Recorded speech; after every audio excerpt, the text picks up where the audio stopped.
Yo era solo una viuda más, invisible entre tantas, sobreviviendo con mis costuras y la caridad ajena. Pero aquel chalé abandonado en Puebla guardaba un secreto que nadie imaginaba.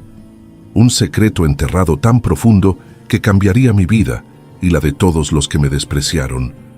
Dicen que las casas no hablan, pero esa casa me llamó, me guió, me mostró algo que llevaba 20 años esperando ser descubierto. Y cuando mis pies pisaron aquel suelo por primera vez, algo imposible comenzó a revelarse. ¿Qué encontré bajo aquellas tablas de madera podrida? ¿Por qué nadie había querido esa propiedad durante décadas? La respuesta está en lo que sucedió cuando decidí entrar, cuando dejé que mi fe venciera mi miedo, cuando comprendí que Dios nunca abandona a una viuda con el corazón puro. Pero antes de contarte lo que cambió mi destino para siempre, déjame volver al principio, cuando yo no tenía ni dónde caer muerta, cuando el hambre era mi compañera diaria, cuando nadie, absolutamente nadie, imaginaba que esta vieja pobre estaba a punto de descubrir algo que haría temblar los cimientos de todo un pueblo. Cuéntame en los comentarios de qué ciudad me estás escuchando y dale una nota de 0 a 10 a esta historia. Tu opinión es muy importante para mí.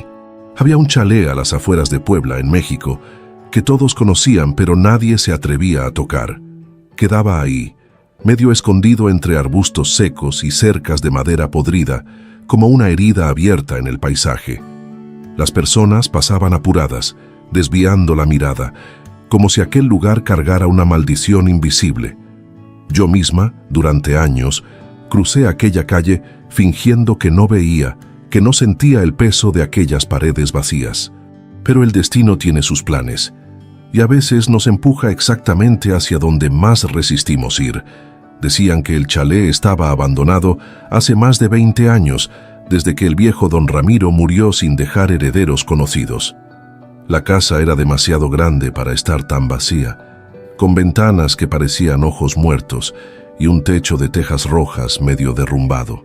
Los vecinos contaban historias extrañas, ruidos durante la madrugada, sombras moviéndose detrás de las cortinas rasgadas, un olor a moho y algo más que nadie conseguía nombrar. Hasta los niños, con toda su curiosidad inocente, evitaban pasar cerca después que el sol se ponía. Aquel lugar tenía una reputación que alejaba a cualquiera. Intentaron venderlo varias veces a lo largo de los años, pero ningún negocio se concretaba. Aparecía un comprador interesado, visitaba el lugar y al día siguiente desistía sin explicaciones convincentes. No sirvió, decían algunos. Necesita mucha reforma, justificaban otros. Pero todos sabíamos que había algo más, algo que no se decía en voz alta, pero que estaba ahí, pesado como piedra. Era como si la propia casa rechazara ser habitada nuevamente. Y cuanto más pasaba el tiempo, más aquel chalet se transformaba en leyenda, en advertencia, en misterio que nadie quería develar.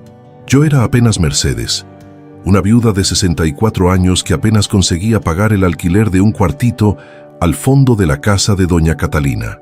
Mi José había partido hace 3 años, llevándose consigo no solo mi corazón, sino también cualquier estabilidad que teníamos. Él era albañil, hombre de manos callosas y sonrisa fácil, que nunca acumuló fortuna, pero siempre nos dio dignidad. Cuando la neumonía se lo llevó en aquel invierno cruel, descubrí que la dignidad no paga cuentas ni llena el estómago. Quedé sola, sin hijos, sin familia cercana, sobreviviendo de costuras esporádicas y de la caridad ajena que, por más bien intencionada, siempre viene acompañada de un sabor amargo en la boca. Nunca imaginé que mi vida tendría alguna conexión con aquel chalet maldito. Yo era demasiado invisible para que el destino se preocupara por mí, o así pensaba. Pasaba por ahí toda semana cuando iba a la plaza a vender mis bordados, siempre con la cabeza baja, contando las monedas que apenas pagaban el pan. Aquella casa abandonada era solo una parte más del paisaje, como las montañas a lo lejos o las nubes que anunciaban lluvia. No significaba nada para mí, era apenas un lugar que otras personas evitaban. Pero Dios, en su sabiduría infinita, ya estaba tejiendo una historia que yo todavía no podía leer. Cierta tarde de octubre, El viento soplaba fuerte trayendo hojas secas por la calle cuando me crucé con el señor Javier, el abogado del pueblo. Era un hombre delgado, de anteojos gruesos y maletín de cuero gastado, que trataba hasta a los pobres con respeto, cosa rara por aquellos lados. Me llamó por mi nombre, lo que ya me sorprendió, porque gente como yo suele ser tratada apenas como señora o doña. Dijo que necesitaba hablar conmigo sobre un asunto importante, urgente incluso. Mi corazón se apretó pensando en deudas que no sabía haber contraído, en algún problema que mi pobreza podría haber causado sin querer. Seguimos hasta su pequeña oficina, una sala estrecha con olor a papel viejo y café recalentado. Él abrió un cajón, sacó un sobre amarillento por el tiempo y comenzó a hablar sobre don Ramiro, el antiguo dueño del chalet. Mi estómago se revolvió sin entender a dónde iba a parar aquello. El abogado explicó que después de años de búsquedas, descubrieron que yo era sobrina distante del viejo, hija de una prima con quien él había perdido contacto décadas atrás. Mi madre, que murió cuando yo todavía era niña, nunca mencionó parentesco alguno con gente de dinero. Pero ahí estaba, negro sobre blanco, mi nombre en un testamento antiguo como única heredera viva. No conseguí procesar bien lo que oía. ¿Heredera? ¿Yo? ¿De qué exactamente?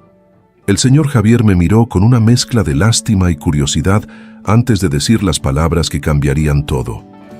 Usted es dueña del chalet abandonado a la salida de la ciudad, doña Mercedes. El mundo giró. Aquel lugar siniestro, aquella casa que todos temían, ahora tenía mi nombre en los papeles. No era palacio ni fortuna, era un peso muerto, una carga que nadie quiso llevar. Y de repente, estaba sobre mis hombros, ya tan cansados. Salí de ahí aturdida, con los documentos arrugados en la mano, y un nudo en la garganta que no era solo emoción. Era miedo. Miedo de lo que aquello significaba, de lo que yo debería hacer, de cómo las personas iban a mirarme ahora. Ser dueña de algo no me hacía menos pobre. Continuaba sin dinero para reformas, sin condiciones de vender algo que nadie quería comprar. Aquel chalet era mío, pero yo continuaba siendo la misma Mercedes que cosía por unas monedas y dormía en un cuarto prestado. Solo que ahora cargaba también el peso de un misterio que asustaba hasta a los más valientes. Aquella noche, acostada en mi colchón delgado, mirando las manchas de humedad en el techo, quedé pensando, ¿qué habría en aquella casa para dejar a tantas personas asustadas? ¿Por qué Dios, en su infinita sabiduría, eligió colocar aquel lugar en mis manos justamente ahora, cuando ya no tenía fuerzas ni esperanzas? ¿Sería un regalo o una prueba más? Y más importante, ¿tendría yo el coraje de pisar aquel suelo, de abrir aquellas puertas, de enfrentar lo que sea que estuviera escondido ahí dentro, esperando hace tanto tiempo para ser descubierto? Pasaron 3 días antes de que juntara el coraje, suficiente para ir hasta allá. 3 días mirando aquellos papeles arrugados sobre mi mesa pequeña, sintiendo el peso de una decisión que sabía que no podía postergar para siempre. Doña Catalina, mi casera, me miraba con curiosidad mezclada con recelo. Las noticias corren rápido en pueblos pequeños, y todos ya sabían que la viuda pobre ahora tenía una casa, aunque fuera aquella. «Ten cuidado, Mercedes», me dijo en la mañana que finalmente decidí ir. «Ese lugar no es normal. Mejor véndelo rápido y olvídate de todo eso». «¿Pero vender a quién si nadie lo quería?» Caminé despacio por aquella calle de tierra que conocía de memoria, pero esta vez era diferente. No iba a pasar de largo fingiendo indiferencia. Iba directo hacia el chalet como quien va al encuentro de su propio destino. El sol de mediodía caía fuerte sobre mi cabeza descubierta y cada paso parecía más pesado que el anterior.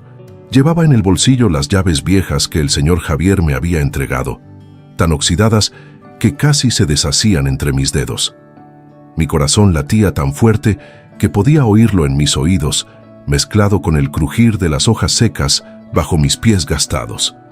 Cuando llegué frente al portón de hierro tuve que detenerme un momento para respirar. La cerca estaba cubierta de enredaderas salvajes que nadie había podado en años, y el portón colgaba de una sola bisagra, medio abierto como una boca que invitaba a entrar, pero también advertía peligro. Más allá, el jardín que alguna vez debió ser hermoso, ahora era una selva de maleza seca, arbustos retorcidos y algunos árboles frutales, abandonados con frutas podridas en el suelo. El olor era de tierra húmeda mezclada con descomposición, con abandono, con olvido. Era el olor de algo que murió hace mucho y nunca fue llorado. Empujé el portón y el chirrido que hizo me erizó la piel. Era un sonido agudo, doloroso, como un grito de protesta contra mi intrusión. Avancé por el caminito de piedras irregulares, medio ocultas bajo la hierba alta que me llegaba hasta las rodillas. A cada paso, pequeños insectos saltaban alrededor de mis pies y podía sentir la humedad del suelo traspasando mis zapatos viejos. La casa se alzaba frente a mí, más grande de lo que parecía desde la calle, con sus 2 pisos y aquel techo rojo medio caído. Las ventanas estaban cerradas con tablas de madera, algunas rotas, otras apenas sostenidas por clavos oxidados. Subí los 3 escalones de la entrada y cada uno crujió bajo mi peso como si fuera a derrumbarse. La puerta principal era de madera maciza, alguna vez pintada de verde oscuro, ahora descascarada y gris por la acción del tiempo y el abandono. Busqué entre las llaves hasta encontrar la que parecía correcta. Una llave grande, pesada, también cubierta de herrumbre. La introduje en la cerradura y por un momento pensé que no iba a girar, que después de tantos años todo estaría tan trabado que sería imposible entrar. Pero con un poco de fuerza y un crujido seco, la cerradura cedió. Empujé la puerta hacia adentro y un olor me golpeó con tanta fuerza que tuve que retroceder un paso. No era solo moho, aunque había mucho de eso. Era un olor cerrado, de aire que no circula hace décadas, mezclado con madera podrida, humedad y algo más que no conseguía identificar, algo dulzón y enfermizo que me revolvió el estómago. La oscuridad dentro era casi total, apenas atravesada por finos rayos de luz que se filtraban entre las tablas de las ventanas. Me quedé parada en el umbral, con un pie adentro y otro afuera, dividida entre la curiosidad y el miedo. «Es solo una casa vieja», me dije en voz alta, como si oír mi propia voz pudiera darme coraje. Solo madera, piedra y polvo. Nada más. Pero mi corazón no estaba convencido, porque había algo en aquel silencio denso, en aquella oscuridad que parecía respirar, que me decía que aquel lugar guardaba más que solo objetos olvidados. Cerré los ojos un momento, hice la señal de la cruz y susurré una oración corta. «Señor, si me trajiste hasta aquí, es porque hay un propósito. Dame fuerzas para ver lo que necesito ver». Y entonces respiré hondo y entré. Mis ojos tardaron unos segundos en acostumbrarse a la penumbra. Poco a poco, comencé a distinguir formas. Un recibidor amplio con piso de madera oscura, cubierto de polvo tan espeso que mis pisadas dejaban marcas perfectas. A la derecha, una escalera de madera subía hacia el segundo piso, con el pasamanos lleno de telarañas. A la izquierda, una puerta entreabierta que daba a lo que parecía ser una sala grande. Todo estaba cubierto por una capa gris de olvido, como si el tiempo mismo se hubiera detenido en aquel lugar, y todo hubiera quedado suspendido en un momento que nunca terminó de pasar. Di unos pasos más adentro, y el piso crujió bajo mis pies con un sonido hueco que me hizo pensar en cavernas vacías. El polvo que levanté con cada movimiento flotaba en los rayos de luz como pequeñas estrellas muertas. Miré hacia arriba y vi el techo alto, con vigas de madera expuestas, algunas con manchas oscuras que podían ser humedad o algo peor.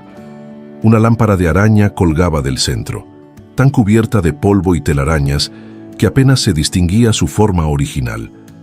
Pensé en don Ramiro, en cómo había vivido aquí, en por qué había muerto solo en esta casa tan grande, en qué secretos había guardado entre estas paredes. Y entonces, algo me llamó la atención. En el silencio absoluto de aquella casa muerta, oí un sonido, suave, casi imperceptible, pero definitivamente ahí. Era como un crujido, o tal vez un roce, viniendo de algún lugar más profundo en la casa.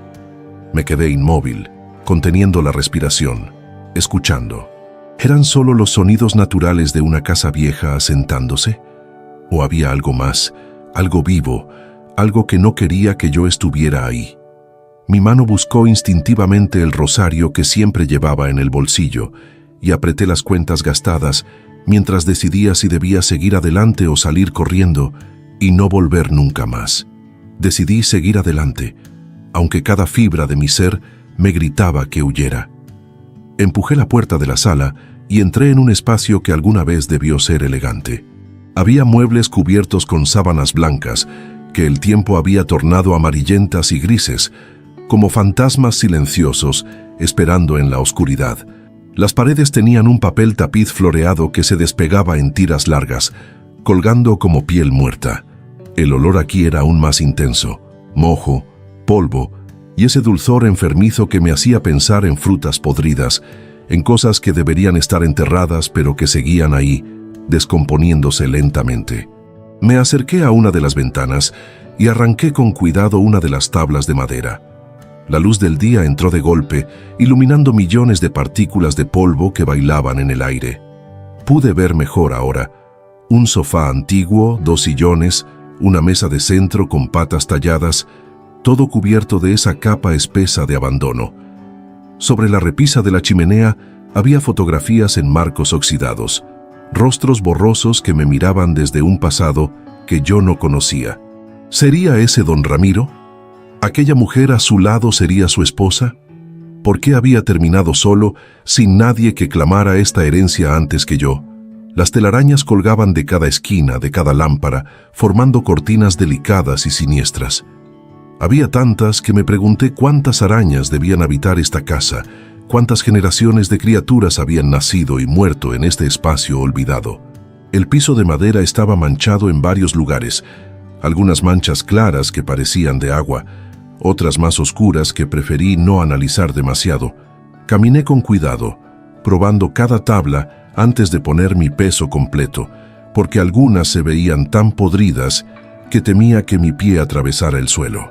En una esquina, descubrí un piano viejo, su tapa cerrada y cubierta de polvo tan espeso que apenas se distinguía el color oscuro de la madera. Me acerqué con curiosidad y pasé la mano por la superficie, dejando un rastro limpio que revelaba el negro brillante debajo. Sin pensar, levanté la tapa. Las teclas estaban amarillentas, algunas rotas, otras hundidas.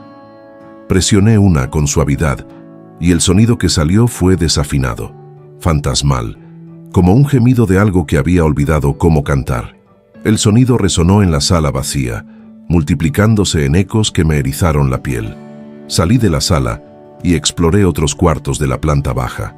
Había un comedor con una mesa larga que podría sentar a 12 personas, sillas con respaldos tallados y asientos de terciopelo raído por las polillas. La cocina era enorme, con una estufa de hierro antigua, alacenas de madera con puertas que colgaban de bisagras flojas y un fregadero de porcelana manchado y agrietado. Sobre la mesa de la cocina había una taza vacía, como si alguien hubiera estado tomando café y simplemente se hubiera ido, dejando todo congelado en ese momento. La imagen me perturbó más de lo que debería. Esa taza solitaria hablaba de una vida interrumpida, de días que dejaron de existir de repente. Subí las escaleras hacia el segundo piso, y cada escalón crujía tan fuerte que parecía que iba a partirse bajo mis pies. El pasamanos estaba cubierto de una capa pegajosa de polvo mezclado con humedad, y preferí no apoyarme en él. Arriba había un pasillo largo con varias puertas a cada lado. La primera que abrí era un baño. La bañera de hierro fundido estaba manchada de óxido. El espejo sobre el lavabo estaba tan empañado y sucio que apenas reflejaba mi silueta borrosa. Había un olor a humedad tan fuerte que me hizo toser. Las habitaciones eran todas similares: camas con colchones hundidos, armarios vacíos con puertas abiertas, cortinas rasgadas que alguna vez debieron ser elegantes. En una de las habitaciones encontré una cuna de madera, pequeña y delicada, con sábanas todavía puestas, aunque amarillentas y roídas.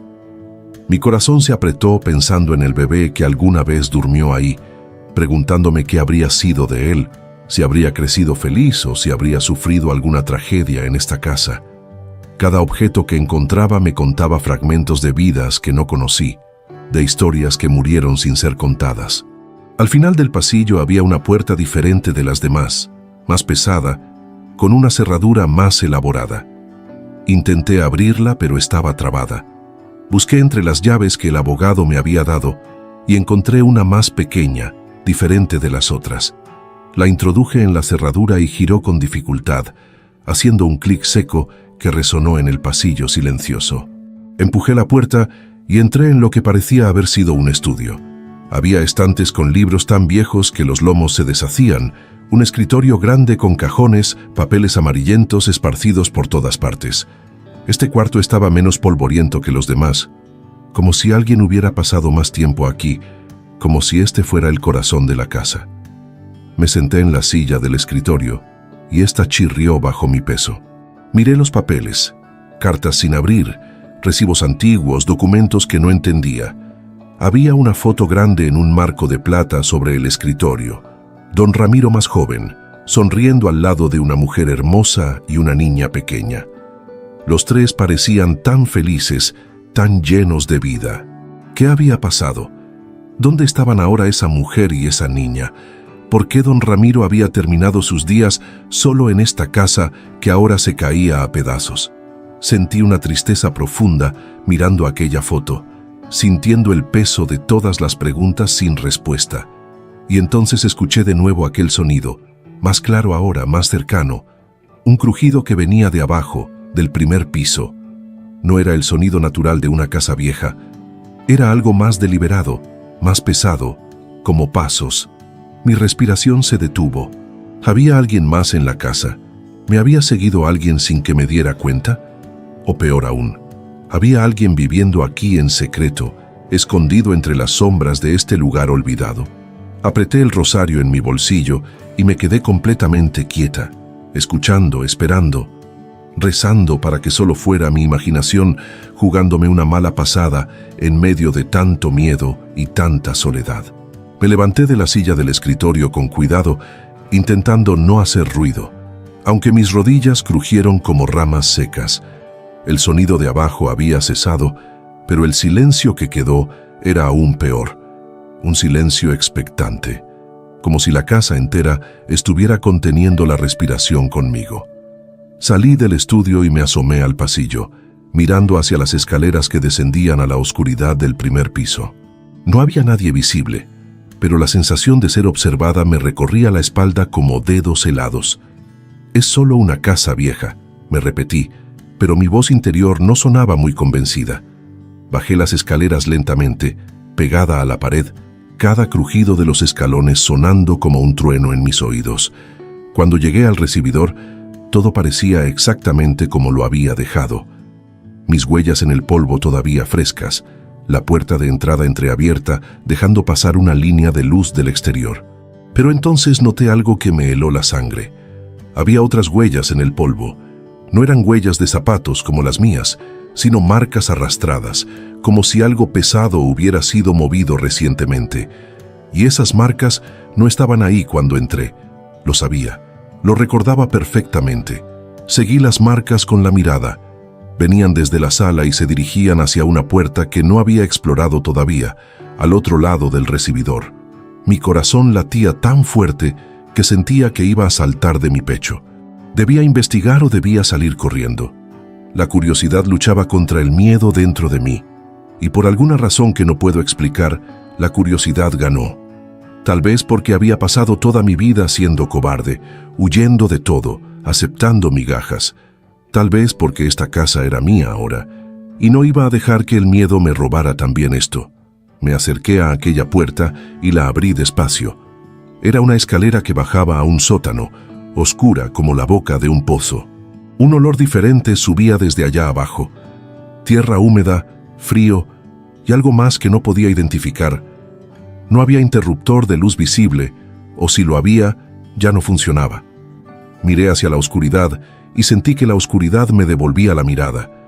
Cada instinto me gritaba que no bajara, que cerrara esa puerta y me olvidara de lo que hubiera ahí abajo. Pero las marcas en el polvo venían de ahí. Algo o alguien había estado en ese sótano recientemente. Entonces escuché un ruido que me hizo brincar, un golpe seco como si algo hubiera caído. Venía de arriba, del segundo piso donde acababa de estar. Giré rápido mirando hacia las escaleras. ¿Había alguien moviéndose entre los pisos mientras yo bajaba? ¿O era solo el viento moviendo alguna puerta suelta? Pero no había viento. El aire dentro de la casa estaba completamente quieto, pesado, muerto. Decidí subir de nuevo para verificar, dejando el sótano para después. No iba a permitir que me acorralaran entre dos pisos desconocidos. Subí corriendo las escaleras, sin importarme ya el ruido que hacía. Llegué al pasillo del segundo piso y me detuve en seco.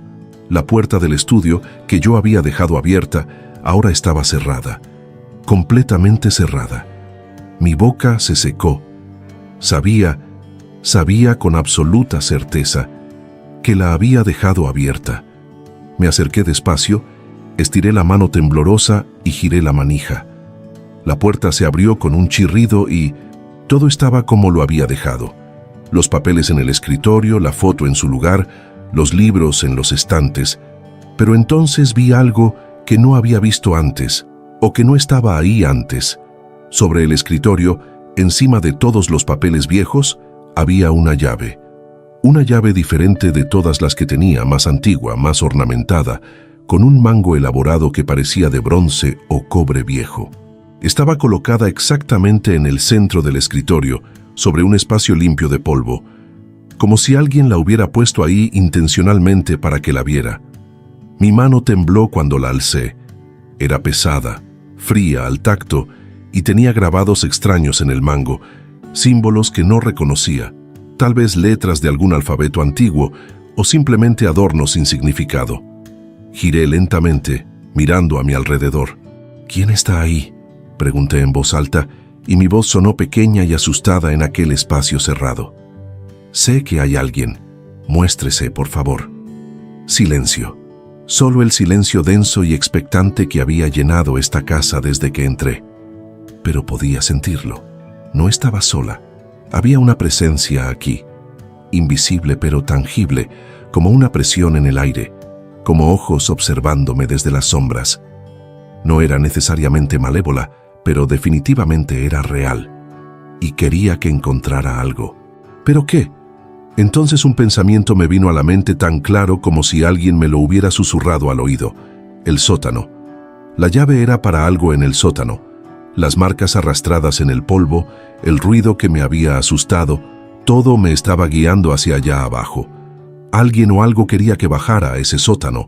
Mi fe me decía que confiara, que si Dios me había traído hasta aquí, había un propósito. Pero mi miedo me decía que corriera, que algunos secretos es mejor dejarlos enterrados. Apreté la llave en mi mano, sintiendo el metal frío contra mi palma sudorosa. Bajé de nuevo al primer piso, esta vez con determinación mezclada con terror. Me paré frente a la puerta del sótano, que seguía abierta como una boca oscura esperando tragarme. Busqué en los bolsillos de mi vestido viejo y encontré una caja de fósforos que siempre llevaba conmigo. Encendí uno y la pequeña llama iluminó apenas los primeros escalones de piedra que descendían a la oscuridad. Tomé aire profundamente, hice la señal de la cruz y comencé a bajar. No sabía qué iba a encontrar allá abajo, pero sabía, con esa certeza que solo da la fe mezclada con la desesperación, que mi vida estaba a punto de cambiar para siempre, para bien o para mal. Los escalones de piedra estaban húmedos y resbalosos bajo mis pies. Bajé con cuidado, sosteniéndome de la pared fría con una mano, mientras en la otra mantenía el fósforo encendido. La pequeña llama temblaba con cada movimiento, creando sombras danzantes que parecían cobrar vida propia en las paredes del sótano. El olor a tierra mojada se hacía más fuerte con cada escalón, mezclado con algo metálico y antiguo. Conté 12 escalones antes de llegar a un piso de tierra compactada que se sentía firme pero extrañamente frío bajo mis zapatos gastados. El fósforo se consumió quemándome los dedos y tuve que soltarlo. La oscuridad cayó sobre mí como una manta pesada. Encendí otro rápidamente, y en la luz temblorosa pude ver que estaba en un espacio más grande de lo que esperaba. El sótano se extendía bajo toda la casa, con paredes de piedra desnuda y un techo bajo con vigas de madera que goteaban humedad. Había objetos apilados contra las paredes, cajas viejas, muebles rotos, barriles de madera podrida. El aire era denso, difícil de respirar, como si llevara décadas sin renovarse. Caminé despacio, mis ojos adaptándose poco a poco a la oscuridad apenas interrumpida por la luz temblorosa del fósforo. Y entonces lo noté. El piso no era uniforme. En el centro del sótano había un área donde la tierra parecía diferente, más oscura, como si hubiera sido removida recientemente y luego compactada de nuevo. Me acerqué y me arrodillé, el fósforo iluminando aquel espacio extraño. Pasé la mano por la superficie y sentí que la tierra estaba suelta, no tan compacta como el resto del piso. Alguien había cavado aquí.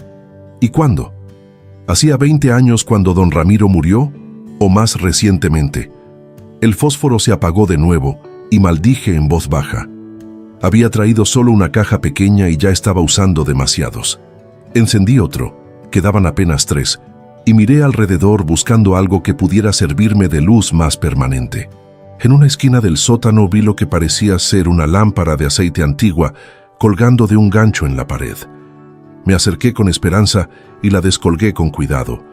El vidrio estaba empañado pero intacto, y cuando la sacudí suavemente, escuché el sonido del líquido moviéndose adentro. Todavía tenía aceite después de todos estos años. Con manos temblorosas, levanté el vidrio y acerqué el fósforo a la mecha. Esta prendió con una llama amarilla que creció lentamente hasta iluminar un círculo más amplio alrededor de mí. Bajé el vidrio de nuevo y la luz se estabilizó, revelando el sótano con más claridad. Vi ahora cosas que no había notado antes, marcas en las paredes, como si alguien hubiera tallado números o símbolos en la piedra.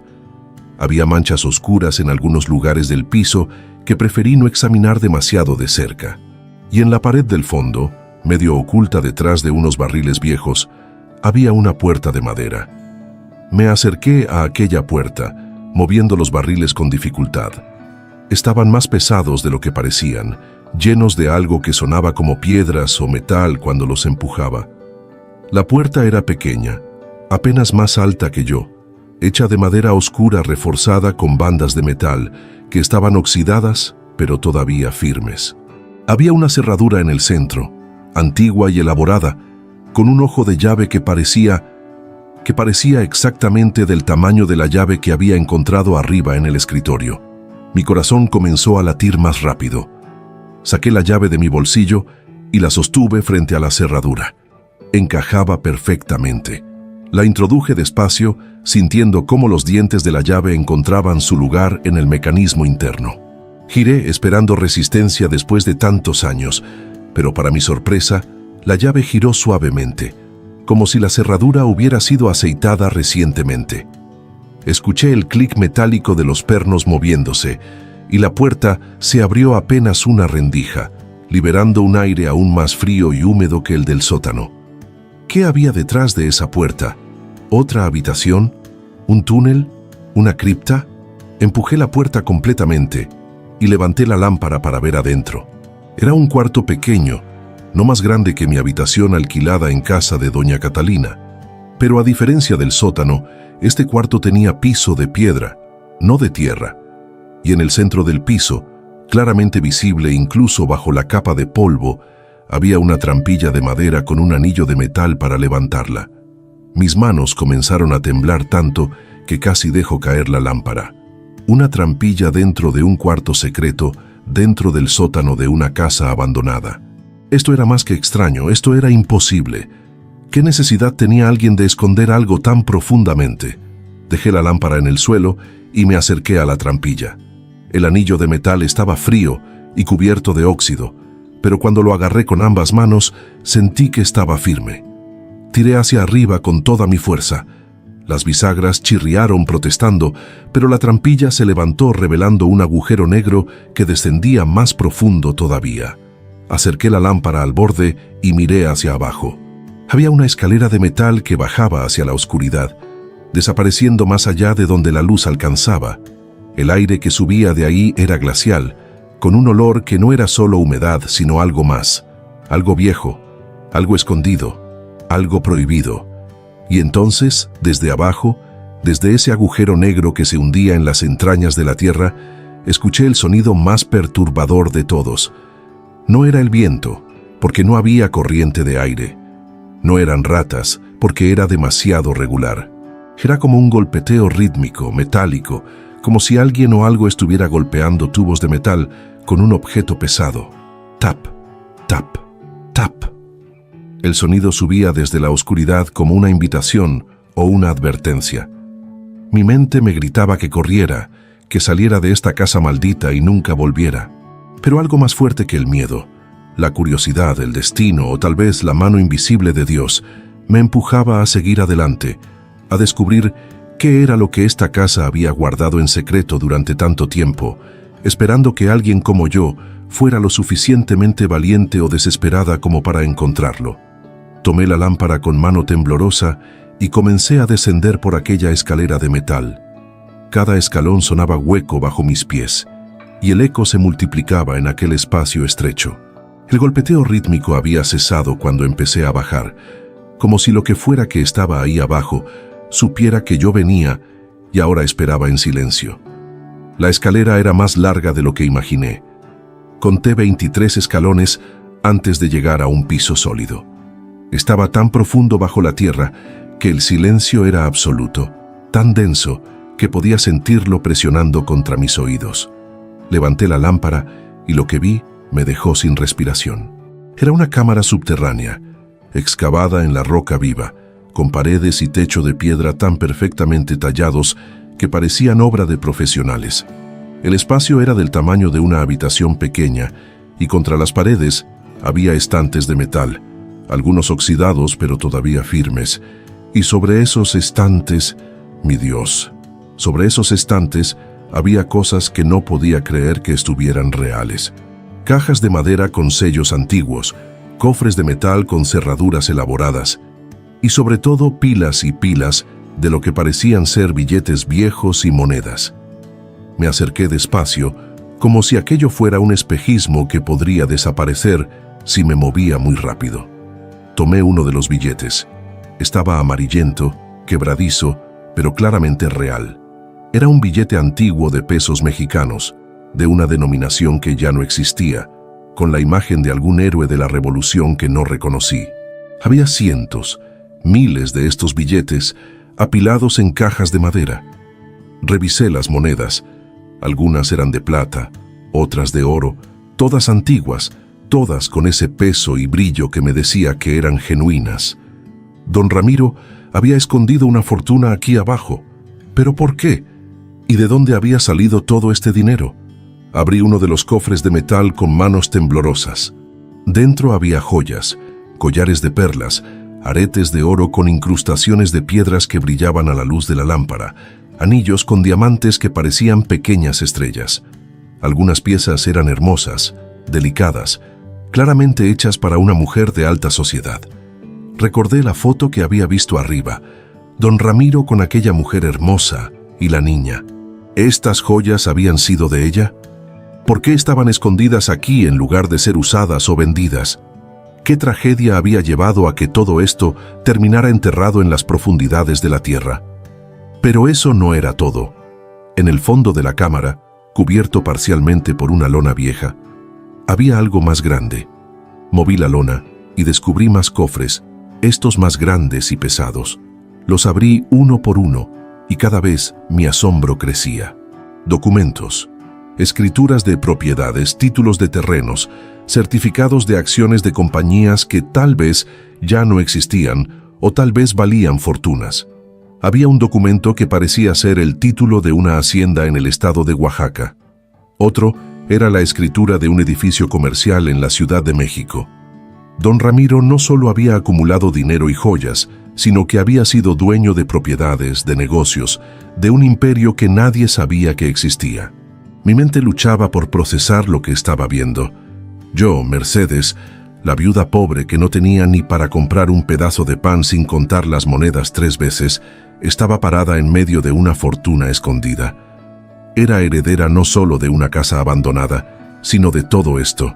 ¿Pero cómo?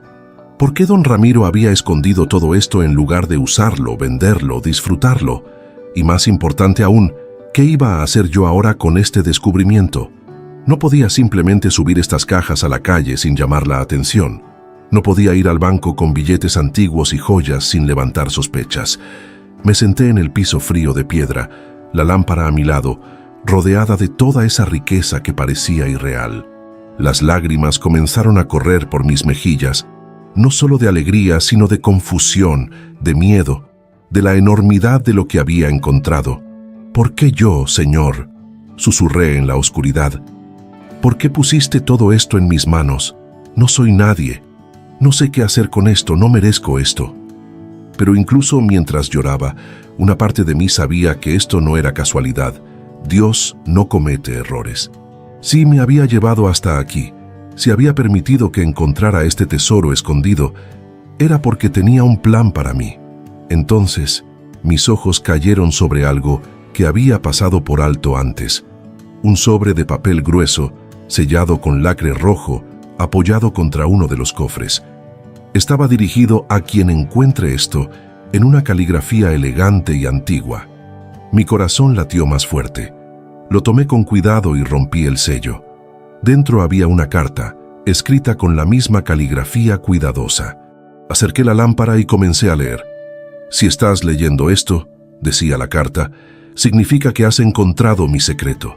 Significa que el tiempo ha pasado y que yo ya no estoy en este mundo. Quien seas, te pido perdón por lo que vas a descubrir. Este tesoro no fue ganado con honor. Mis manos temblaron tanto que casi dejo caer la carta. ¿Qué significaba eso? ¿Don Ramiro había robado todo esto? Era dinero de sangre, de crimen, de traición. Continué leyendo, mi corazón en la garganta. La carta explicaba que don Ramiro había sido socio de un hombre poderoso en el gobierno, décadas atrás, y juntos habían participado en negocios turbios que involucraban sobornos, terrenos robados a campesinos pobres, contratos fraudulentos. Cuando su socio murió inesperadamente, don Ramiro se quedó con todo, pero vivió el resto de su vida atormentado por la culpa, incapaz de disfrutar la riqueza que había acumulado con las manos sucias. Escondí todo aquí, continuaba la carta, porque no podía gastarlo sin sentir que manchaba mi alma aún más. Mi esposa me dejó cuando descubrió la verdad. Mi hija se fue y nunca más quiso verme. Morí solo, como merecía. Pero tú, quien sea que encuentres esto, tal vez puedas hacer algo bueno con esto. Tal vez puedas usar esta riqueza mala vida para hacer el bien que yo nunca tuve el valor de hacer. Considéralo una deuda que el universo tiene contigo, pagada con dinero que nunca debió ser mío. La carta estaba firmada con una caligrafía temblorosa. Ramiro Hernández, que Dios me perdone. Doblé la carta despacio y la guardé en mi bolsillo. Ahora entendía todo. ¿Por qué la casa tenía mala reputación? ¿Por qué nadie la quería? ¿Por qué don Ramiro había muerto solo y olvidado? Esta riqueza estaba manchada de pecado, construida sobre el sufrimiento de otros. Pero, ¿significaba eso que debía dejarla aquí, enterrada para siempre? ¿O podía yo, en mi humildad y mi fe, limpiar esta riqueza usándola para el bien? Pensé en todas las viudas como yo, en los huérfanos, en los hambrientos, en los olvidados. Pensé en cuánto bien podría hacer con esto si lo usaba correctamente, y entonces supe, con esa claridad que solo da la fe, que este era mi propósito. Dios me había traído hasta aquí no para enriquecerme, sino para convertirme en instrumento de su justicia y su misericordia. Subí de aquella cámara subterránea con las piernas temblando y el corazón acelerado. Llevaba conmigo la carta de don Ramiro y uno de los cofres más pequeños con joyas, solo para tener evidencia de lo que había encontrado. El resto tendría que quedarse ahí hasta que pudiera idear un plan seguro para sacarlo. La lámpara de aceite se estaba consumiendo y sabía que necesitaba salir antes de quedarme atrapada en la oscuridad total. Cerré la trampilla con cuidado, luego la puerta del cuarto secreto y finalmente subí las escaleras del sótano de regreso al primer piso de la casa. La luz del día que entraba por las rendijas de las ventanas me pareció cegadora después de tanto tiempo en la oscuridad. Miré mi reloj. Era increíble, pero habían pasado casi 3 horas desde que entré en la casa. El sol ya estaba alto en el cielo. Me senté en uno de los escalones de la escalera principal, el cofre sobre mi regazo, intentando calmar mi respiración y organizar mis pensamientos. Sabía que no podía simplemente aparecer en el pueblo con un cofre de joyas sin despertar sospechas. La gente haría preguntas que yo no estaba lista para responder. Necesitaba tiempo, necesitaba ayuda, necesitaba sabiduría. Pensé en el señor Javier, el abogado. Él era un hombre honesto, de eso estaba segura. Me había tratado con respeto cuando nadie más lo hacía. Tal vez podría confiar en él, mostrarle lo que había encontrado, pedirle consejos sobre cómo manejar esta situación sin romper la ley ni llamar demasiado la atención. Decidí que iría a verlo mañana, después de una noche de oración y reflexión. Pero primero necesitaba esconder bien este cofre en algún lugar de mi pequeña habitación, donde doña Catalina no lo encontrara mientras limpiaba. Salí de la casa cerrando bien la puerta y asegurándome de que todas las ventanas estuvieran trabadas. Caminé de regreso al pueblo, con el cofre envuelto en mi chal viejo, tratando de parecer natural, aunque mi corazón latía como tambor de guerra. Algunas personas me miraron con curiosidad. Después de todo, todos sabían que había ido a la casa abandonada. «¿Cómo está la casa, doña Mercedes?», preguntó don Alfonso, el tendero, cuando pasé frente a su tienda. «Necesita mucho trabajo», respondí con una sonrisa cansada, «pero es mía, y con la ayuda de Dios la pondré en orden». Aquella noche, sola en mi habitación con el cofre escondido bajo mi cama, saqué la carta de don Ramiro y la leí una y otra vez a la luz de mi única vela. Cada palabra era un peso sobre mi conciencia. Este dinero había sido robado de gente pobre como yo, de campesinos que habían perdido sus tierras, de familias que habían sido engañadas. ¿Cómo podía yo usar ese dinero sin convertirme también en cómplice de esos crímenes? Pero luego pensaba, si no lo uso yo, ¿quién lo hará? ¿Se quedará enterrado para siempre, sin beneficiar a nadie? ¿No sería mejor usarlo para devolver a los pobres lo que les fue robado? A la mañana siguiente, me vestí con mi mejor vestido, que de todas formas era viejo y remendado, y fui a la oficina del señor Javier. Él me recibió con su amabilidad habitual y cerró la puerta para darnos privacidad. Le conté todo: el sótano, la cámara subterránea, el tesoro escondido, la carta de confesión de don Ramiro. Puse el cofre de joyas sobre su escritorio y observé cómo sus ojos se agrandaban detrás de los anteojos gruesos.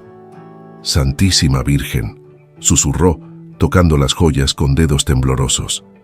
Esto es increíble. Doña Mercedes, ¿tiene idea de cuánto puede valer todo esto?» «No me importa cuánto vale», respondí con firmeza, que me sorprendió a mí misma. «Quiero saber qué es lo correcto hacer con esto. Este dinero fue robado. Quiero que regrese a quien le pertenece, o al menos que sirva para compensar el daño que don Ramiro causó». El señor Javier me miró con una mezcla de respeto y asombro. «Usted es una mujer extraordinaria», dijo suavemente. «La mayoría de la gente en su situación se quedaría con todo y no miraría atrás. Pero usted tiene un corazón puro». Sus palabras me hicieron llorar, no de tristeza, sino de alivio, de saber que estaba tomando la decisión correcta. Pasamos las siguientes horas planeando. El señor Javier explicó que legalmente todo eso era mío, la herencia estaba clara, y la carta de don Ramiro, aunque confesaba crímenes, no cambiaba mi derecho legal a la herencia. Pero moralmente, ambos sabíamos que yo tenía una responsabilidad mayor. Decidimos que haríamos lo siguiente. Primero, catalogaríamos todo lo que había en la cámara subterránea con la ayuda de tasadores de confianza. Segundo, investigaríamos los documentos para identificar a las víctimas originales de los fraudes de don Ramiro o sus descendientes. Tercero, crearíamos un fondo para compensarlos. Y cuarto, el resto lo usaríamos para obras de caridad en el pueblo.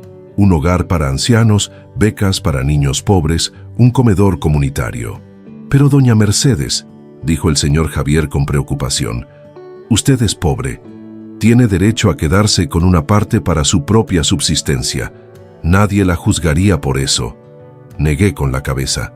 Tomaré solo lo suficiente para restaurar la casa y vivir modestamente. No necesito más que eso. Toda mi vida he vivido con poco y he sido feliz. ¿Por qué iba a cambiar ahora? El verdadero regalo que Dios me dio no es el dinero, señor Javier.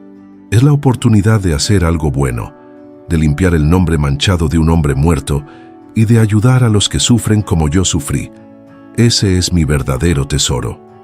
Salimos juntos hacia la casa esa misma tarde, el señor Javier con su maletín y yo con las llaves. Bajamos al sótano, abrimos la cámara secreta y él quedó aún más impresionado al ver la magnitud del tesoro escondido. «Esto tomará meses organizar», murmuró, revisando los documentos con manos expertas. «Pero lo haremos bien. Lo haremos con honestidad. Y cuando terminemos, doña Mercedes, usted no solo será una mujer rica, será una leyenda en este pueblo, un ejemplo de cómo la bondad puede triunfar incluso sobre el pecado más oscuro». Pero mientras subíamos de nuevo a la luz del día, algo me incomodaba. Recordé aquellos ruidos extraños, aquellas puertas que se cerraban solas, aquella sensación de ser observada. «Señor Javier», pregunté dubitativa, «¿usted cree en fantasmas?» Él se rió suavemente. «¿Por qué pregunta eso?» Le conté sobre las experiencias extrañas que tuve en la casa. Su sonrisa se desvaneció lentamente. «Doña Mercedes», dijo con seriedad, «tal vez el espíritu de don Ramiro todavía ronda esta casa. Tal vez él quería que alguien encontrara su confesión y su tesoro. Tal vez él no podía descansar en paz mientras todo esto permaneciera escondido, manchado de culpa. Si eso es verdad, entonces usted no solo está salvando a los vivos con lo que va a hacer, también está liberando a un alma atormentada». Sus palabras me enviaron un escalofrío por la espalda, pero también una extraña paz. Miré la casa. Ya no me parecía tan siniestra, tan amenazante. Me parecía triste, cansada, esperando ser limpiada no solo de polvo y telarañas, sino de pecados viejos y secretos oscuros. «Entonces lo haré», dije en voz alta, mirando las ventanas cerradas. «No solo por los vivos, sino también por los muertos. Limpiaré esta casa, limpiaré este dinero, y cuando termine, tanto don Ramiro como todos los que sufrieron por su culpa podrán finalmente descansar en paz». Y en ese momento, juro que sentí una brisa suave acariciar mi rostro, aunque no había viento, y me pareció escuchar muy bajito, como un suspiro de alivio viniendo desde las profundidades de la casa, como si algo o alguien finalmente hubiera sido liberado de una carga de 20 años. La noticia de mi descubrimiento no podía mantenerse en secreto por mucho tiempo. Aunque el señor Javier y yo intentamos ser discretos, en pueblos pequeños las paredes tienen oídos y los ojos ven todo.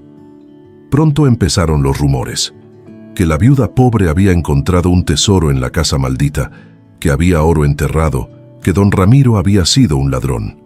La gente me miraba diferente en la calle ahora, algunos con curiosidad, otros con envidia, y unos pocos con recelo. Ya no era solo Mercedes la costurera pobre, ahora era Mercedes la heredera del secreto oscuro. Una tarde, mientras trabajaba en limpiar la casa con la ayuda de algunas mujeres del pueblo que contraté con los primeros fondos, llegó una visita inesperada. Era un hombre de unos 50 años, bien vestido, con cara de pocos amigos y una abogada joven a su lado. Se presentó como Roberto Sandoval, hijo de Marcos Sandoval, quien había sido socio de don Ramiro décadas atrás. Mi corazón dio un vuelco. Este era el hombre mencionado en la carta de confesión. «Vengo a reclamar lo que es mío», dijo con voz dura, mostrándome unos papeles. «Mi padre también era dueño de parte de esos bienes. Usted no tiene derecho a todo». La abogada que lo acompañaba, una mujer de rostro afilado llamada licenciada Morales, explicó que tenían documentos que probaban que Marcos Sandoval había sido socio al 50% con don Ramiro en varios negocios. Afirmaban que la mitad del tesoro les pertenecía legalmente. Sentí que el suelo se movía bajo mis pies. ¿Era esto posible? Después de todo lo que había planeado, después de todas mis intenciones de hacer el bien, ¿iba a perder la mitad de todo antes de siquiera comenzar? Llamé inmediatamente al señor Javier, quien llegó en menos de media hora con su propio maletín lleno de documentos. Lo que siguió fue una batalla legal que duró semanas. Roberto Sandoval era despiadado. Quería no solo su supuesta mitad, sino que además amenazaba con exponer públicamente todos los crímenes de don Ramiro si yo no cooperaba, lo cual mancharía mi nombre también por asociación. Su tío era un ladrón, me espetó en una de nuestras reuniones tensas en la oficina del señor Javier. Y usted está tratando de quedarse con dinero robado. ¿Cómo se atreve a hablar de caridad y bondad cuando está construyendo todo sobre un crimen? Sus palabras me dolieron porque había algo de verdad en ellas. Pero entonces, el señor Javier hizo algo brillante.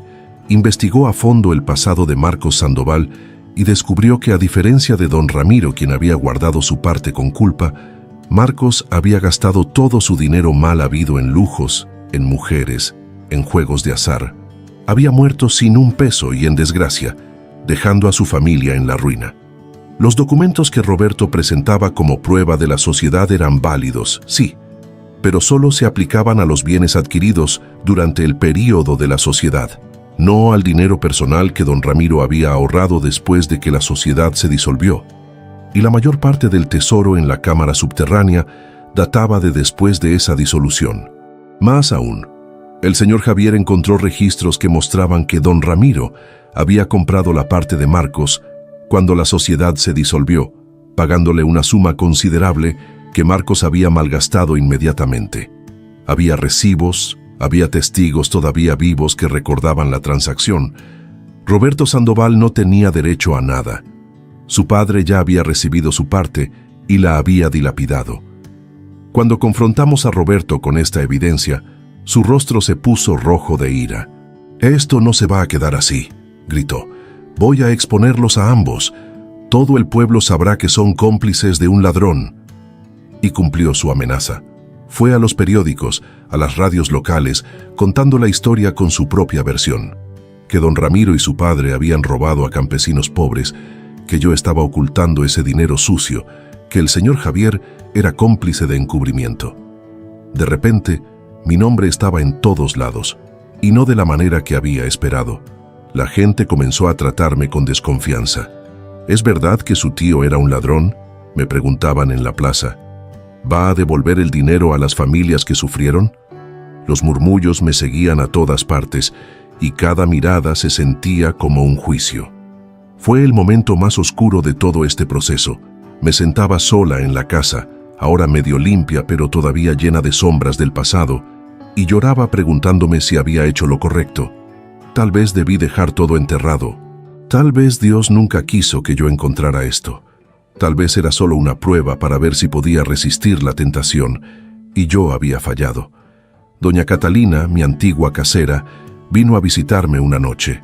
«Mercedes», me dijo tomando mis manos entre las suyas, «no importa lo que diga la gente. Yo te conozco, sé quién eres, y sé que tu corazón es puro. Haz lo que sabes que es correcto, y Dios te defenderá». Sus palabras me dieron fuerzas. Llamé a una conferencia de prensa, algo que nunca había imaginado que haría en mi vida. Invité a todos los periodistas, a todo el pueblo, a la casa.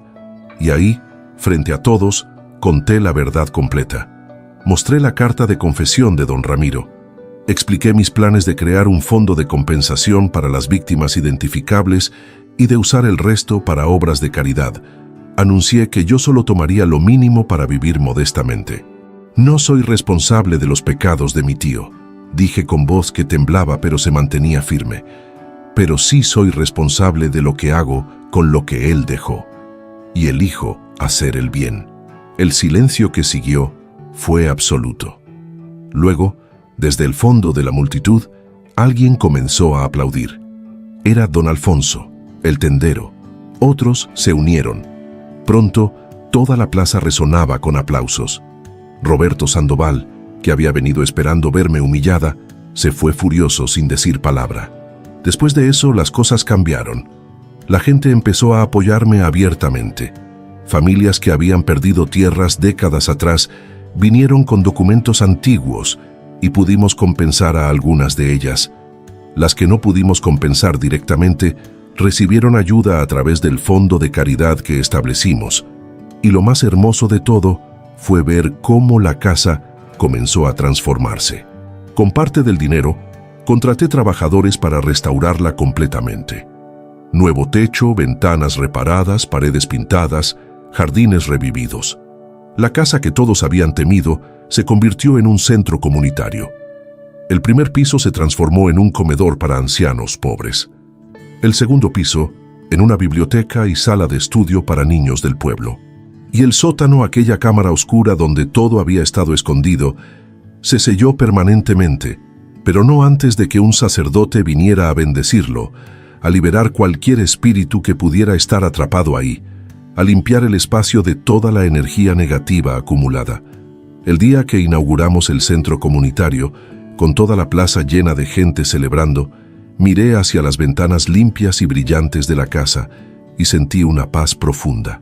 Esta casa, que había guardado secretos oscuros, ahora irradiaba luz.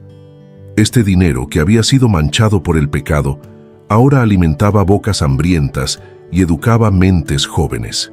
Y yo, Mercedes, la viuda pobre que no tenía nada, ahora tenía todo.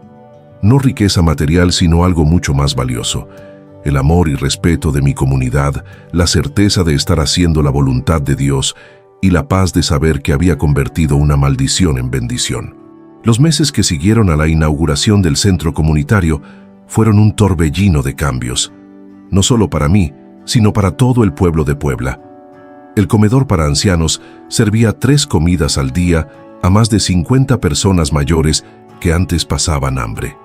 La biblioteca se llenó de niños cada tarde, sus risas reemplazando el silencio de muerte que antes había reinado en esa casa. Pero junto con todas esas bendiciones vinieron también complicaciones que nunca había anticipado. Resulta que hacer el bien no es tan simple como parece cuando hay tanto dinero involucrado. Empezaron a llegar personas de pueblos vecinos y luego de ciudades lejanas, todos reclamando ser víctimas de los fraudes de don Ramiro o descendientes de víctimas. Algunos tenían documentos legítimos, pero otros claramente mentían, inventando historias elaboradas con la esperanza de recibir una compensación. El señor Javier y yo pasábamos horas investigando cada caso, verificando historias, buscando pruebas. Era agotador y a veces desmoralizante descubrir cuánta gente estaba dispuesta a mentir para obtener dinero. La avaricia nunca descansa, me decía el señor Javier mientras rechazábamos otra reclamación fraudulenta. Pero no solo había estafadores externos, también enfrenté traición de gente cercana. Doña Catalina, quien había sido tan buena conmigo, vino un día con una reclamación.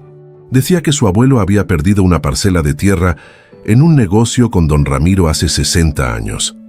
Tenía algunos papeles viejos que parecían apoyar su historia. Mi corazón se partió. La mujer que me había dado refugio cuando no tenía dónde ir, ¿ahora también me mentía por dinero? El señor Javier investigó y descubrió que la historia era real, pero el abuelo de doña Catalina había vendido la tierra voluntariamente y había recibido un precio justo por ella. No había fraude alguno. Cuando confronté a doña Catalina con la verdad, ella comenzó a llorar. «Perdóname, Mercedes», sollozaba. «Es solo que tengo tantas deudas. Pensé que tal vez tú podrías ayudarme». Sentí una mezcla de decepción y compasión. Sí, había intentado engañarme, pero también entendía su desesperación. Yo misma había estado en ese lugar oscuro, donde la necesidad puede nublar el juicio. Le di dinero de mi propia porción para ayudarla con sus deudas, pero le dejé claro que no toleraría más mentiras. Nuestra amistad quedó herida, y aunque sanó con el tiempo, nunca volvió a ser completamente como antes. Hubo también presiones de las autoridades. Inspectores de Hacienda vinieron a investigar de dónde había salido tanto dinero y por qué no se habían pagado impuestos sobre él. Tuvimos que contratar contadores, abogados especializados, explicar una y otra vez que esto era una herencia descubierta, que estábamos actuando dentro de la ley, que estábamos documentando todo meticulosamente.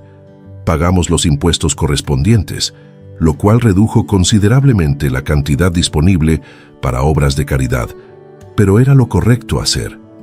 Aún así, algunos funcionarios corruptos insinuaban que podrían facilitar el proceso a cambio de sobornos. Rechacé cada insinuación con indignación.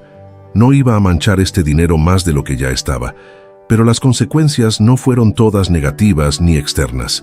También hubo transformaciones hermosas y profundas. Una de las familias que recibió compensación era la familia Reyes.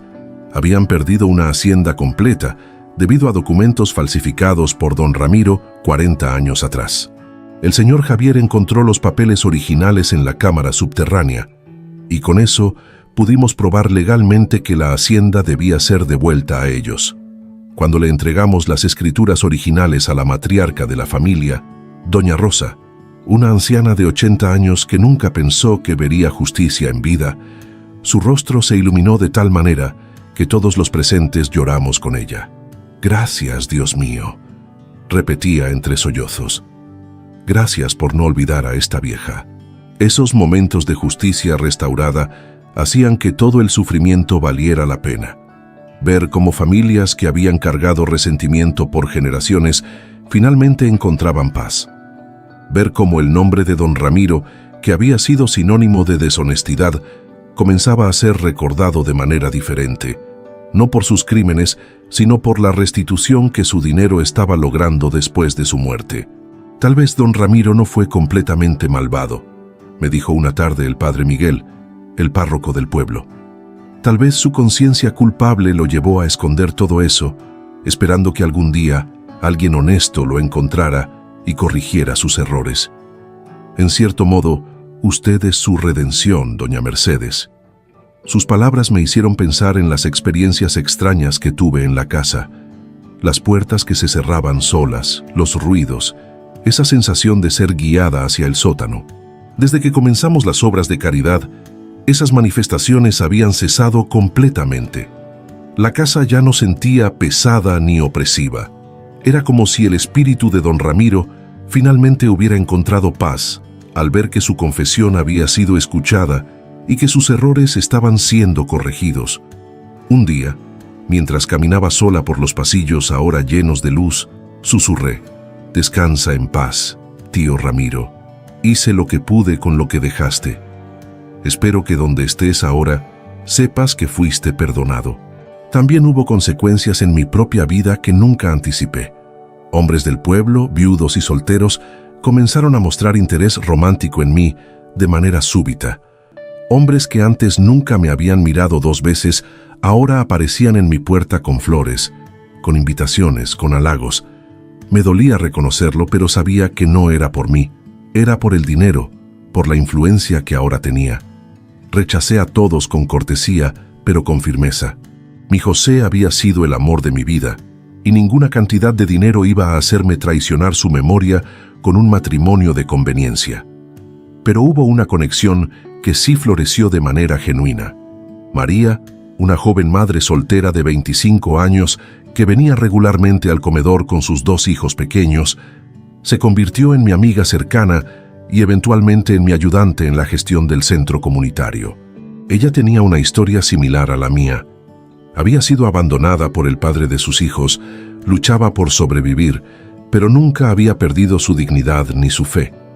Vi en ella a mí misma 30 años atrás y decidí darle la oportunidad que nadie me había dado. Le ofrecí un salario justo para ayudarme a administrar los programas de caridad. La vi transformarse de una mujer desesperada y cansada a una profesional confiada y capaz. «Usted me salvó la vida», me dijo un día con lágrimas en los ojos. «No solo económicamente, sino espiritualmente. Me devolvió la esperanza». Al final del primer año después del descubrimiento, hicimos un recuento de todo lo logrado. Habíamos compensado a 14 familias que pudimos probar legalmente habían sido víctimas de los fraudes de don Ramiro. El centro comunitario servía comidas a más de 100 personas diariamente. Habíamos establecido un fondo de becas que estaba enviando a 20 niños a la universidad. Habíamos construido un pequeño centro de salud donde un médico y una enfermera ofrecían consultas gratuitas 2 veces por semana. Y todavía quedaba dinero suficiente para mantener todo esto funcionando por años. El pueblo de Puebla había sido transformado, pasando de ser un lugar donde la pobreza y la desesperanza reinaban a ser un modelo de comunidad solidaria y próspera. Pero quizás la consecuencia más profunda de todas fue lo que pasó dentro de mi propio corazón. Había comenzado este viaje siendo Mercedes la víctima, la viuda pobre, la mujer invisible que solo esperaba sobrevivir hasta que Dios la llamara. Ahora era Mercedes la administradora, la sanadora, la mujer que había tomado el pecado más oscuro y lo había convertido en luz. No por mi propia fuerza, sino permitiendo que Dios trabajara a través de mí. Había aprendido que el verdadero tesoro nunca fue el oro ni las joyas en aquella cámara subterránea. El verdadero tesoro fue descubrir que incluso una viuda pobre y olvidada puede ser instrumento de justicia divina, que Dios puede usar los recipientes más frágiles para hacer las obras más poderosas, y que ningún pecado es tan grande que no pueda ser redimido por el poder transformador del amor y la misericordia. 2 años después de aquel día que cambió mi vida para siempre, me encuentro sentada en el jardín de la casa que una vez todos temían. Pero ahora, este jardín está lleno de flores que yo misma planté. Rosas rojas, margaritas blancas, geranios de todos los colores. Los niños del barrio juegan aquí cada tarde después de sus clases de tutoría en la biblioteca. Sus risas llenan el aire, donde antes solo había silencio y miedo. Miro hacia la casa. Las paredes pintadas de un amarillo alegre, las ventanas brillando bajo el sol, la puerta principal siempre abierta durante el día, recibiendo a quien necesite ayuda. Y pienso en el milagro que Dios obró a través de esta viuda pobre. El centro comunitario se ha expandido más allá de lo que imaginé. La sala del primer piso ya no solo sirve comidas, sino que también ofrece clases de costura para mujeres como yo que necesitan un oficio. Contraté a 3 maestras y compramos 10 máquinas de coser. Cada mes, 10 mujeres se gradúan con la habilidad de ganarse la vida honestamente. María, mi ayudante, desarrolló un programa donde conectamos a estas costureras con tiendas en la ciudad que compran sus productos. Ya no tienen que depender de caridad. Tienen dignidad, tienen trabajo, tienen futuro. Ver sus rostros iluminarse cuando reciben su primer pago es un regalo que ningún dinero puede comprar. El segundo piso de la casa, además de la biblioteca, ahora tiene 2 aulas donde maestros jubilados voluntarios dan clases de refuerzo a niños que luchan en la escuela. El año pasado, todos nuestros estudiantes pasaron de grado y 3 obtuvieron becas para escuelas preparatorias prestigiosas en la ciudad. Sus padres vinieron a agradecerme con lágrimas en los ojos, pero yo siempre les digo lo mismo. No me den las gracias a mí. Den gracias a Dios que puso este tesoro en mis manos y me dio la sabiduría para usarlo bien. Yo solo fui el instrumento. Y es verdad, cada decisión que tomé la hice después de orar. Cada peso gastado fue precedido por una consulta con Dios. El nombre de don Ramiro ya no se menciona con desprecio en el pueblo. El padre Miguel incluso mandó a poner una placa en la iglesia que dice: en memoria de Ramiro Hernández, cuyo arrepentimiento tardío se convirtió en bendición temprana para muchos. La controversia inicial que Roberto Sandoval generó ya fue olvidada. Él intentó demandarme 2 veces más, pero perdió ambos casos. Eventualmente se fue del pueblo y no hemos sabido más de él. Doña Catalina y yo restauramos nuestra amistad. Ella trabaja ahora como cocinera en el comedor, haciendo las mejores enchiladas que jamás probé. Me confesó que engañarme fue el acto más bajo de su vida y que mi perdón le enseñó más sobre Dios que 50 años de ir a misa. Hace 6 meses tuvimos una ceremonia especial donde develamos un mural en la pared del comedor. Contraté a un artista local para pintar la historia completa, desde la casa abandonada hasta el descubrimiento del tesoro, hasta la transformación en centro comunitario. El mural muestra a don Ramiro arrodillado en un lado, con la cabeza baja en señal de arrepentimiento, y del otro lado muestra a todas las personas que han sido ayudadas, los ancianos comiendo, los niños leyendo, las mujeres cosiendo. Y en el centro del mural el artista me pintó a mí, pero no como protagonista, sino como un puente, con una mano tocando la mano de don Ramiro y con la otra tocando las manos de la comunidad. «Usted es el puente entre el pasado y el futuro», me dijo el artista cuando lo terminó, «entre el pecado y la redención. No todo ha sido fácil, todavía hay desafíos. El dinero, por más que parecía infinito al principio, se está agotando más rápido de lo que calculamos. Hemos comenzado a buscar otras fuentes de financiamiento, donaciones, pequeños negocios que operamos en el centro, programas gubernamentales. El señor Javier y yo pasamos noches sin dormir haciendo cálculos, asegurándonos de que todo lo que empezamos pueda continuar incluso después de que el tesoro de don Ramiro se termine. Lo que importa, me dice el señor Javier, es que plantamos semillas. Ahora la comunidad sabe que puede transformarse. Esa conciencia es más valiosa que cualquier cantidad de oro. Mi propia vida también ha cambiado de maneras que nunca imaginé. Ya no vivo en la habitación prestada de doña Catalina. Contraté trabajadores para construir un pequeño anexo detrás de la casa principal. Un apartamento modesto de 2 habitaciones, donde vivo cómodamente pero sin lujos. Tengo suficiente para comer bien, vestirme decentemente y ocasionalmente comprarme un libro o una planta para mi jardín. No necesito más. Cuando mis amigas me preguntan por qué no me compré una casa grande en la ciudad o por qué no viajo o me doy gustos, siempre respondo lo mismo. Toda mi vida soñé con tener lo suficiente. Ahora lo tengo. ¿Para qué querría más? Pero hubo un momento, hace apenas 3 meses, que puso todo en perspectiva. Una niña de 8 años llamada Lupita, hija de una de nuestras costureras, vino corriendo hacia mí un día después de clases. Estaba agitada, con los ojos brillando de emoción. Doña Mercedes, mire lo que escribí». Me mostró un cuaderno con un ensayo titulado «Mi heroína», y el ensayo era sobre mí. Escribía sobre cómo su mamá antes lloraba todas las noches preocupada por el dinero, pero ahora sonríe porque tiene trabajo.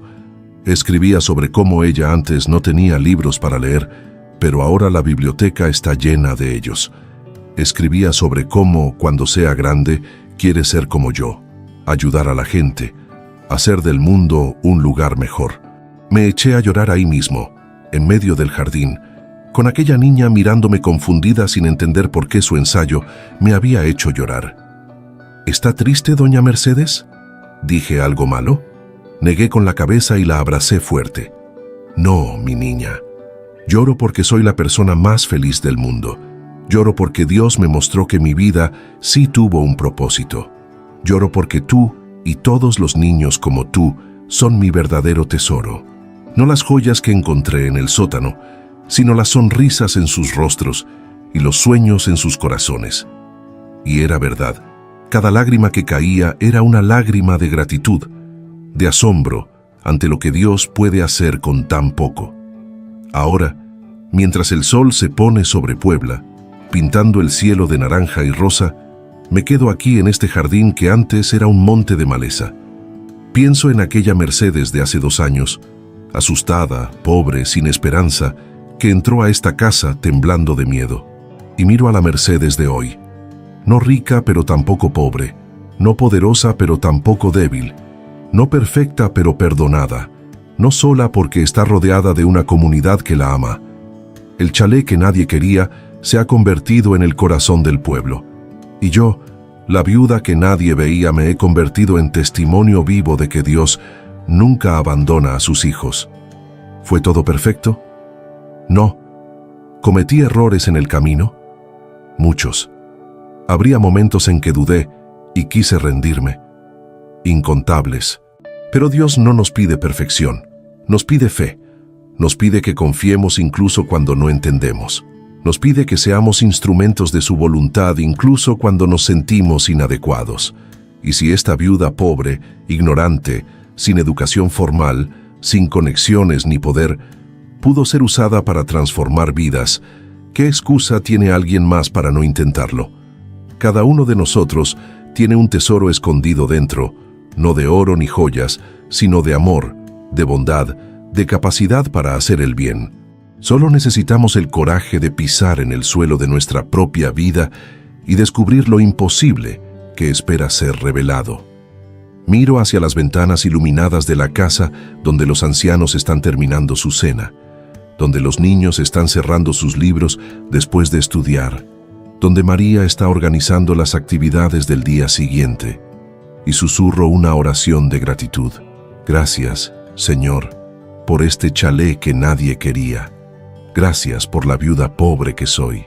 Gracias por permitirme pisar este suelo y encontrar no solo un tesoro material, sino el verdadero tesoro, el privilegio de ser instrumento de tu amor. Que todo lo que hice sirva para glorificar tu nombre, y que cuando llegue mi hora de partir de este mundo, pueda hacerlo sabiendo que mi vida valió la pena, que dejé este rinconcito del mundo un poquito mejor de como lo encontré. Amén.